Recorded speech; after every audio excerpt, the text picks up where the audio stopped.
குளத்தை தூர்வாரும் பொழுது அழகிய பெட்டி ஒன்றில் அற்புதமான பாலசுப்ரமணியர் முருகப்பெருமானுடைய சிலையோட அந்த பெட்டி கிடச்சிதுங்க.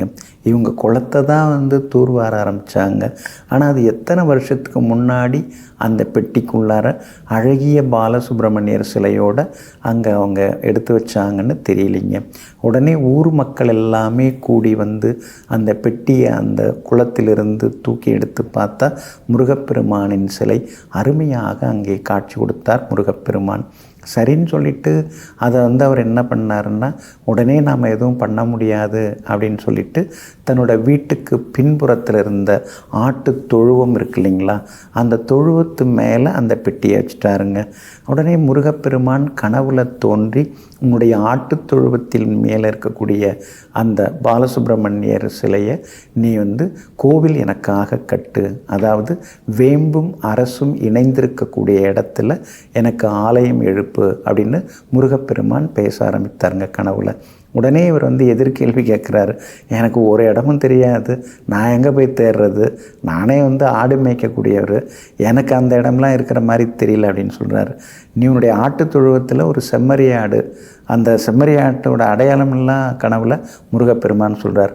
அந்த ஆட்டை அவிழ்த்து விடு, அது ஒரு பக்கம் ஓடிக்கிட்டே இருக்கும், ஒரு இடத்துல போய் நிற்கும், அந்த இடத்துல எனக்கு கோவில் எழுப்பு அப்படின்னு சொல்லி மறைஞ்சிடுறார் கனவுல. உடனே இவரும் மறுநாள் காலையில் அந்த அடையாளங்களோட அடையாளங்களோட இருக்கக்கூடிய அந்த செம்மறியாட்டை அவிழ்த்து விடுறாரு. அது ஒரு 5 கிலோமீட்டர் ஓடுது. அப்புறம் ஒரு இடத்துல போய் நின்றுச்சு. அந்த இடத்துல அழகிய கோவில் கட்டுறாங்க.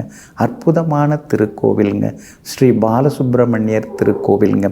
இந்த திருக்கோவில் எங்கே இப்படியெல்லாம் அமைஞ்சிருக்கு அப்படின்னு பார்த்தீங்கன்னா, திருநெல்வேலி மாவட்டத்தில் தென்காசிக்கு பக்கத்தில் ஆய்க்குடி அப்படின்னு ஒரு ஊருங்க. ஆய்க்குடி, அந்த ஆய்க்குடியில் தான் இந்த அருமையான ஸ்ரீ பாலசுப்ரமணியர் திருக்கோவில் அமைஞ்சிருக்குங்க. அது மட்டும் இல்லைங்க, இந்த திருக்கோவிலில் ஏகப்பட்ட விசேஷங்கள் உண்டுங்க. இங்கே பெருமாள் பக்தர்களும் வழிபடுறதுனால ஸ்ரீ ஹரிராம சுப்பிரமணியர் திருக்கோவில் அப்படின்னு இங்கே இருக்கக்கூடிய முருகப்பெருமானையும் போற்றி கொண்டாடுறாங்க. பக்கத்திலேயே நதி ஓடுது. அந்த நதிக்கு பேர் ஹனுமன் நதி. அந்த நதி கோடை காலத்தில் கூட தண்ணி வற்றி போனதே கிடையாது. ஒரு ஜீவ நதியாக அந்த நதி இருந்துருக்குங்க. பஞ்ச விருட்சங்களும் இங்கே இருக்குது. அது மட்டும் இல்லைங்க, இங்கே நாம் ஏதாவது வேண்டிக்கிட்டு நடக்குது அப்படிங்கிற பட்சத்தில் அந்த முருகப்பெருமானுக்கு படிப்பாயாசம் அதை நைவேத்தியம் செய்து ஹனுமன் நதி கரையில் சிறுவர்களுக்கு கொடுக்குறாங்க. அது முருகப்பெருமானே தினந்தோறும் ஏற்றுக்கொள்வதாக அங்கே இருக்கக்கூடிய பக்த கோடிகள் நினச்சி வணங்குறாங்க. இந்த திருக்கோவிலில் சித்திரை மாத பிறப்பில் முருகப்பெருமான் மீது சூரியனுடைய கதிர்கள் விழுந்து சூரிய பகவானே வணங்கிக்கிட்டு போகிறாருங்க. இங்கே பால் குடம் எடுக்கிறது, அதுக்கடுத்து முடி காணிக்கை செலுத்துறது, லட்சார்த்தனை செய்கிறது, இதெல்லாம் இங்கே பரிகாரமாக செய்யப்படுதுங்க. பொதுவாக பிள்ளைங்க சரியாக படிக்கலை அப்படின்னா இங்கே அழைச்சிட்டு வேண்டிட்டு போகிறாங்க. அப்புறம் சங்கீதம், இசை ஞானம் அதெல்லாம் கிடைக்கிறதுக்கு இங்கே அழைச்சிட்டு போகிறாங்க, வணங்கிட்டு போகிறாங்க. அதே மாதிரி நோய் நொடி உபாதைகள் அதெல்லாமே இங்கே வேண்டிக்கிட்டால் உடனே எல்லாமே விலக ஆரம்பிக்குதுங்க. ரொம்ப ரொம்ப அற்புதமான திருக்கோவில் இந்த ஆய்க்குடி பாலசுப்ரமணியர் திருக்கோவில். சரியாக சொல்லணும்னா திருநெல்வேலி மாவட்டத்தில் அமைஞ்சிருக்குங்க. அதே மாதிரி தென்காசிக்கு பக்கத்தில் இருக்குது. இன்னொரு பக்கம் பார்த்திங்கன்னா சுரண்டை அப்படிங்கிற ஊர்லேருந்து 12 கிலோமீட்டர் தூரத்தில் இந்த திருக்கோவில் அமைஞ்சிருக்குங்க.